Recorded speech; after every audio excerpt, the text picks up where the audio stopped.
আসসালামু আলাইকুম রহমতুল্লাহ বারাকাত। সুপ্রিয় শিক্ষার্থী বন্ধুরা, স্বাগতম জানাচ্ছি আজকের ক্লাসে। বাংলা ব্যাকরণের ধারাবাহিক ক্লাসের আজকের পর্ব থাকছে কারক। তোমরা গত ক্লাসে জেনেছ কারক কাকে বলে, কারক কত প্রকার এবং কি কি।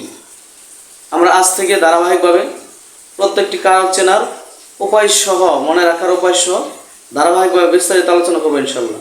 সে পর্যন্ত সবাইকে নিয়মিত ভিডিও দেখার আমন্ত্রণ জানাচ্ছি। আজকে আমরা শিখব কর্তৃকারক। কর্তৃকারক কাকে বলে এবং কর্তৃকারক মনে রাখার কৌশল।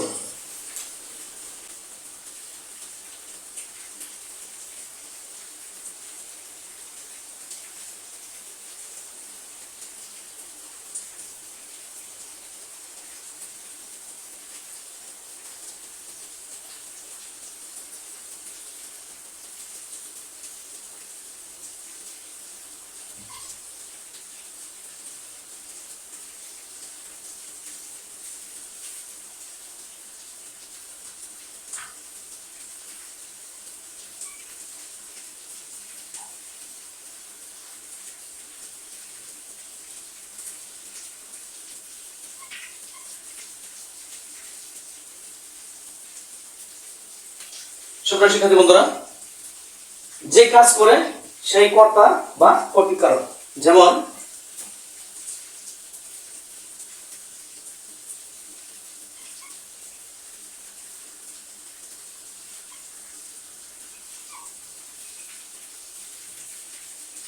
আমি ভাত খাই। আমি কি করি? আমি ভাত খাই। এই বাক্যে কাজটি যেহেতু আমাকে দ্বারা হচ্ছে, সুতরাং এই বাক্যে আমি হচ্ছি কর্তা বা কর্তৃকারক। মনে রাখার কৌশল, এই কর্তৃকারক আমরা কিভাবে মনে রাখবো এবং পরীক্ষায় কিভাবে সঠিক উত্তর দেব।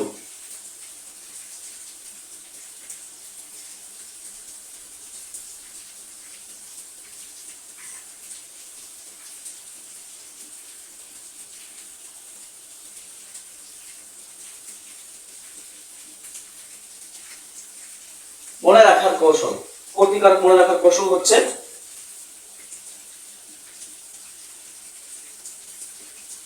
ক্রিয়াকে কে বা কারা দিয়ে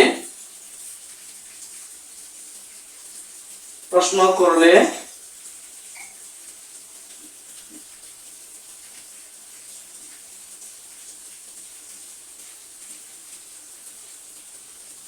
কর্তৃকারক পাওয়া যায়।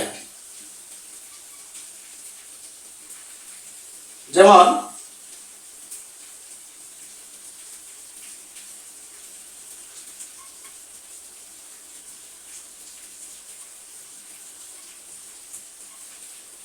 করিম ভাত খাই। এ বাক্যে প্রশ্ন করতে পারে কে ভাত খাই? করিম ভাত খাই।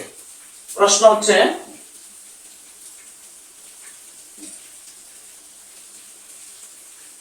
কে ভাত খাই। বাক্যে আমরা কে দ্বারা প্রশ্ন করেছি।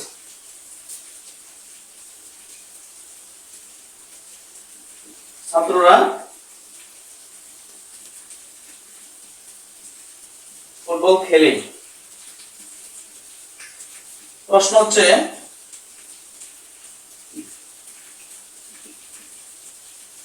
কারা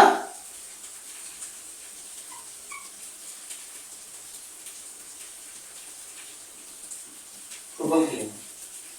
একটি বিষয় খুব গুরুত্বপূর্ণ, সেটা হচ্ছে কে বা কারা দ্বারা প্রশ্নের উত্তরে প্রশ্ন করলে যে উত্তর পাওয়া যায় সে বাক্যে সে শব্দে বিভক্তি থাকে না।